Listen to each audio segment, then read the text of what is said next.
तो दोस्तों एक बार फिर से स्वागत है आप सभी का आपके अपने favourite English learning channel scholar English पर। मेरा नाम है दीपिका कुमावत और मैं इस चैनल पर वेरियस कॉम्पिटिटिव एग्जाम्स के लिए इंग्लिश सब्जेक्ट टीच करती हूँ। तो बेसिकली आज के इस वीडियो में हम एक बहुत ही शानदार और इंटरेस्टिंग पोयम को डिस्कस करने वाले हैं जिसका नाम है मिरर बाय सिल्विया प्लैथ। तो चलिए हमारी पोयम में आगे बढ़ने से पहले सबसे पहले हम हमारी पोइटस के बारे में थोड़ी बहुत इंफॉर्मेशन देख लेते हैं। दोस्तों अगर बात की जाए हमारी पोइटस के बारे में तो सिल्विया प्लैथ इनका जन्म जो है वो 27 अक्टूबर 1932 बोस्टन यूनाइटेड स्टेट्स में हुआ था। वो एक अमेरिकन पोइट एंड ऑथर थी। दोस्तों उनका पेन नेम विक्टोरिया ल्यूकस था। दोस्तों उनके कुछ फेमस वर्क्स है जैसे कि the Colossus and other poems, Ariel, the bell jar etcetera. और लास्टली उनकी डेथ जो है वो 11 फरवरी 1963 लंदन इंग्लैंड में सुसाइड की वजह से हुई थी। तो दोस्तों ये तो हमने बात की हमारी पोइटस के बारे में। अब इसी के साथ हम आगे बढ़ेंगे और जानेंगे कि हमारी पोयम हमसे क्या कहना चाहती है या फिर इस पोयम का थीम क्या है। दोस्तों अगर बात की जाए इस पोयम के बारे में तो ये पोयम 1961 में लिखी गई थी और पहली बार द न्यू यॉर्कर इस मैगजीन में 1963 में पब्लिश हुई थी। दोस्तों उनकी डेथ के बाद इस पोयम को क्रॉसिंग द वाटर इस कलेक्शन में ऐड किया गया था। दोस्तों ये जो पोयम है मिरर, ये एक बहुत ही गहरी और सोचने पर मजबूर करने वाली पोयम है। इस पोयम में एक मिरर खुद बात करता है और अपने नजरिए से दुनिया को डिस्क्राइब करता है। आईना अपने आप को सच्चा, निष्पक्ष और भगवान की छोटी आंख जैसा मानता है, जो सब कुछ वैसे का वैसा ही दिखाता है जैसा वो होता है, बिना किसी प्यार, नफरत या जजमेंट के। और हमारा जो पोयम का दूसरा हिस्सा है वो एक औरत पर फोकस करता है, जो मिरर के सामने खुद को समझने की कोशिश करती है। जैसे जैसे वक्त गुजरता है वो अपने चेहरे में बदलाव देखती है और ये बदलाव उसे दुखी और परेशान कर देता है। सिल्विया प्लैथ ने इस पोयम के जरिए आइडेंटिटी, सेल्फ इमेज और एजिंग जैसे इमोशंस को बहुत ही आसान पर गहरे तरीके से दिखाया है। तो दोस्तों ये तो है हमारी पोयम का मैसेज या फिर कहे तो थीम। अब इसी के साथ हम पोयम में आगे बढ़ेंगे और इस पोयम को लाइन टू लाइन एक्सप्लेनेशन के साथ अच्छे से हम डिटेल में समझने की कोशिश करेंगे। तो चलिए आइए शुरू करते हैं। तो दोस्तों हमारे इस पोयम के सबसे पहले पार्ट की सबसे पहली लाइन आती है, I am silver and exact, I have no preconceptions. यानी कि मैं सिल्वर हूँ और बिल्कुल सही हूँ। यहाँ पर जो मिरर है वो खुद बात कर रहा है, यानी कि मेरे पास कोई पहले से बनी हुई सोच नहीं होती। दोस्तों यहाँ पर जो मिरर है वो खुद बात करता है और कह रहा है कि वो सिल्वर कलर का है और उसका जो सरफेस है वो सिल्वर है और वो जो कुछ भी उसके सामने आता है वो उसे बिल्कुल एग्जैक्ट वैसे का वैसा ही दिखाता है, बिना सोचे समझे, बिना कुछ बदले। यानी कि वो उसमें जो है वो कोई भी बदलाव नहीं करता है। उसके सामने जैसी चीज़ आती है वो वैसी उसे रिफ्लेक्ट कर देता है। तो इस तरीके से यहाँ पर पहली लाइन में बताया गया है। Whatever I see I swallow immediately. यानी कि मैं जो कुछ भी देखता हूँ उसे तुरंत अंदर ले लेता हूँ। मिरर ये कह रहा है कि वो जो कुछ भी देखता है उसे रिफ्लेक्ट कर देता है बिना किसी डिले के, बिना देर किए हुए। Just as it is unmisted by love और डिसलाइक। यानी कि मिरर सच बोलता है। यानी कि मिरर क्या कह रहा है कि मैं सच बोलता हूँ।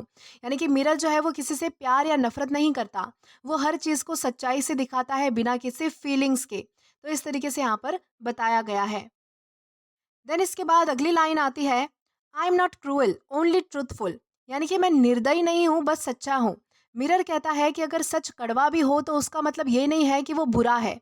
यानी कि मैं तो बस सच दिखाता हूँ, इससे मुझे जज नहीं किया जा सकता कि मैं अच्छा हूँ या फिर बुरा हूँ, क्योंकि सच्चाई दिखाना मेरा काम होता है। मेरे सामने जो भी आता है मैं वैसे का वैसा ही दिखाता हूँ, चाहे फिर वो कुछ भी हो।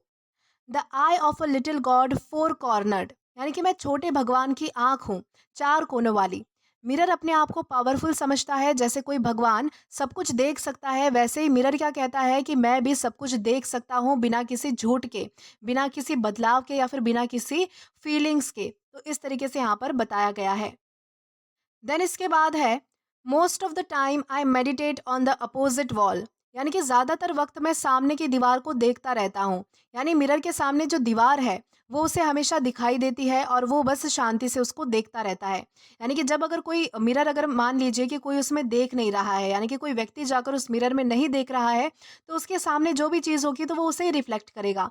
यानी कि हमारा मिरर क्या कहता है कि मेरे सामने जो है वो ज़्यादातर दीवार रहती है। यानी कि मेरे सामने जब कोई व्यक्ति नहीं आता तब मैं जो है वो क्या करता हूँ कि अपनी अपोजिट वॉल को ही देखता रहता हूँ, क्योंकि मेरे सामने एक दीवार है, मैं उसे ही जो है वो हमेशा देखता रहता हूँ शांति से। तो इस तरीके से यहाँ पर बताया गया है। देन इसके बाद है, it is pink with speckles, I have looked at it so long. यानी कि वो दीवार पिंक कलर की है और उस पे छोटे छोटे दाग है, और मैं उस दीवार को बहुत समय से देखता आ रहा हूँ। यहाँ पर मिरर उस वॉल के कलर और टेक्सचर को डिस्क्राइब कर रहा है जिसे वो रोजाना देखता है। I think it is part of my heart but it flickers. यानी कि मुझे लगता है कि वो मेरे दिल का हिस्सा बन गई है, पर कभी कभी वो बदल जाती है। यानी कि मिरर इतना डीपली उस वॉल से जुड़ा हुआ महसूस करता है कि उसे लगता है जैसे वो उसका ही अपना पार्ट हो। पर जब कोई आगे आ जाता है, यानी कि जब कोई मिरर के सामने आ जाता है, तो उसका रिफ्लेक्शन चेंज हो जाता है। यानी कि उस दीवार का जो कलर है वो हल्का सा बदल जाता है, यानी कि फ्लिकर हो जाता है। तो इस तरीके से यहाँ पर बताया गया है। Faces and darkness separate us over and over. यानी कि चेहरे और अंधेरा हमें बार बार अलग कर देते हैं। यानी कि जब लोग मिरर के सामने आते हैं या फिर रात हो जाती है, तो वॉल का रिफ्लेक्शन चला जाता है और मिरर फिर से वेट करता है उस वॉल के इंतजार में। यानी कि ये जो रात और लोगों के जो चेहरे हैं वो वॉल को और मिरर को अलग कर देते हैं, यानी कि सेपरेट कर देते हैं। और क्योंकि हमारा जो वॉल है, हमारी जो वॉल है, हमारा जो मिरर है, वो एक दूसरे के साथ बहुत ज़्यादा कनेक्टेड है, यानी कि एक दूसरे का हिस्सा बन चुके हैं। तो वो दोनों ही क्या करते हैं कि वो दोनों ही आपस में मिलने के लिए वेट करते हैं। स्पेशली हमारा मिरर जो है वो उस वॉल से मिलने के लिए बहुत ही बेसब्री से वेट करता है। इस तरीके से यहाँ पर बताया गया है। दोस्तों इसके बाद हमारे सेकेंड पार्ट की सबसे पहली लाइन आती है, now I am a lake a woman bends over me. यानी कि अब मैं एक झील हूँ और एक औरत मेरे ऊपर झुकती है। यानी कि आपने देखा होगा जो तालाब होता है, झील होता है, जिसका पानी बहुत ज़्यादा क्लियर होता है, तो हम भी अपना चेहरा जो है वो उसमें देखने की कोशिश करते हैं। तो यहाँ पर मिरर क्या कहता है कि यहाँ पर मिरर कहता है कि वो सिर्फ एक ग्लास नहीं है, वो यानी कि वो सिर्फ एक कांच का टुकड़ा नहीं है, बल्कि एक झील जैसा है जिसमें कोई अपने आप को डीपली देखने की कोशिश करता है, अपने आप को समझने की कोशिश करता है। Searching my reaches for what she really is. यानी वो मेरे अंदर ये देखना चाहती है कि वो असल में कौन है। यानी कि वो जो औरत है जो आईने के सामने खड़ी है, वो सिर्फ अपना चेहरा नहीं, बल्कि अपनी सच्चाई, अपनी फीलिंग्स और अपनी आइडेंटिटी जानना चाहती है मिरर के थ्रू। Then she turns to those liars the candles और द मून। यानी कि फिर वो औरत क्या करती है कि वो झूठी चीज़ों की तरफ मुड़ जाती है, जैसे कि कैंडल्स और मून। यहाँ पर मिरर क्या कहना चाहता है, मिरर ये कहता है कि ये जो मून होता है या फिर ये जो कैंडल होती है, उनकी लाइट बहुत ही ज़्यादा सॉफ्ट होती है और वो सच दिखाने के बजाय चेहरा थोड़ा और भी ज़्यादा सुंदर बनाकर दिखाती है। लेकिन पर वो तो झूठ है। यानी कि ये जो औरत है जब वो मेरे सामने आती है तब वो थोड़ी डिसअपॉइंट हो जाती है अपने आप को देखकर, और इसीलिए वो अपना मन मन बहलाने के लिए क्या करती है कि कैंडल्स या फिर मून के पास चली जाती है, जिससे वो और भी ज़्यादा सुंदर लगने लगती है। लेकिन जो झूठ होता है वो तो हमेशा झूठ ही रहेगा, और मैं जो हूँ वो हमेशा सच को दिखाता हूँ, चाहे फिर वो कितना ही कड़वा क्यों ना हो या फिर वो चाहे कितना ही बुरा या फिर अच्छा क्यों ना हो। तो इस तरीके से यहाँ पर बताने की कोशिश की गई है। I see her back and reflect it faithfully. यानी कि मैं उसे फिर से देखता हूँ और उसका जो चेहरा है वो वैसे ही मैं रिफ्लेक्ट करता हूँ, बिल्कुल भरोसे के साथ, बिल्कुल फेथफुली। यानी कि मैं कभी झूठ नहीं बोलता। यानी कि जो सच है मैं वही दिखाऊंगा, चाहे मेरे सामने व्यक्ति कितनी भी बार आ जाए।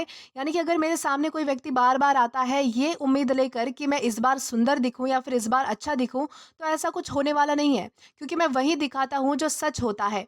यानी कि अगर कोई व्यक्ति मेरे सामने बार बार भी आता है अपने आप को बदलने की मंशा लेकर, तो मैं फिर भी जो है वो फेथफुली, यानी कि बहुत ही भरोसे के साथ उसे सच्चाई का, यानी कि सच्चाई का आईना दिखाता हूँ। तो इस तरीके से यहाँ पर जो है वो बताने की कोशिश की गई है। She rewards me with tears and agitation of hands. यानी कि वो मुझे आंसुओं और घबराहट का इनाम देती है। यानी कि जब एक औरत मिरर में अपना बदलता हुआ चेहरा देखती है तो वो बहुत ज़्यादा डिसअपॉइंट हो जाती है, बहुत ज़्यादा दुखी हो जाती है और उसे बुढ़ापे का डर लगने लगता है। तो उसके सामने वो आंसू बहाती है और घबरा जाती है। तो यहाँ पर मिरर क्या कहता है कि वो मुझे आंसुओं का और घबराहट का इनाम देती है, यानी कि रिवॉर्ड देती है। I M important for her, she comes and goes. यानी कि मैं उसके लिए बहुत ज़्यादा इम्पॉर्टेंट हूँ, वो आती है और जाती है। यानी कि वो औरत हर दिन मिरर के पास आती है जैसे कि वो उसके लाइफ का इम्पॉर्टेंट हिस्सा हो। कौन? तो mirror. Each morning it is her face that replaces the darkness. यानी कि हर सुबह उसका चेहरा अंधेरे की जगह ले लेता है।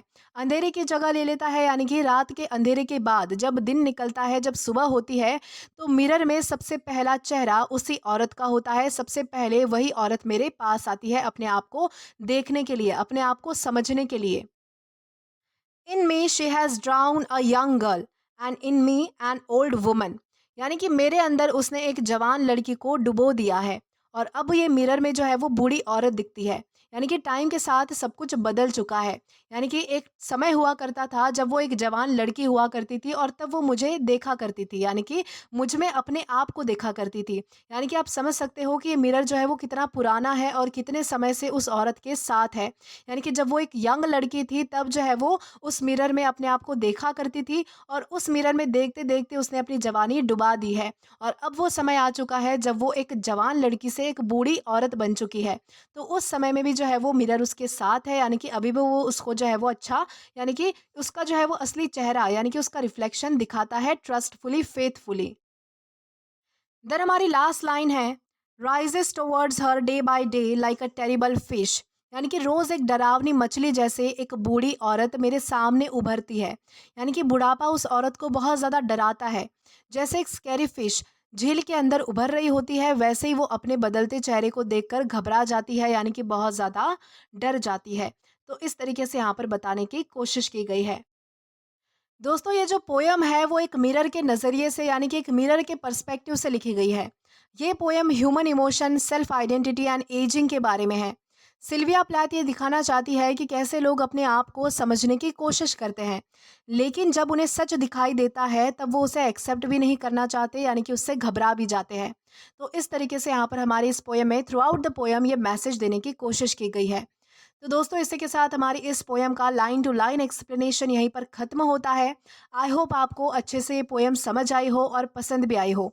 दोस्तों, अगर आपने अभी तक हमारा टेलीग्राम चैनल जॉइन नहीं किया है तो टेलीग्राम पर English with Deepika Kumawat search करके या फिर डिस्क्रिप्शन में दिए गए लिंक के थ्रू, साथ ही साथ अभी जो आपको आपके स्क्रीन पर क्यूआर कोड दिख रहा है वहां से भी आप स्कैन करके हमारा टेलीग्राम चैनल डायरेक्टली ज्वाइन कर सकते हैं, ताकि आप कभी भी किसी भी नए आने वाले वीडियोस को लेकर कोई भी अपडेट्स को मिस ना करें।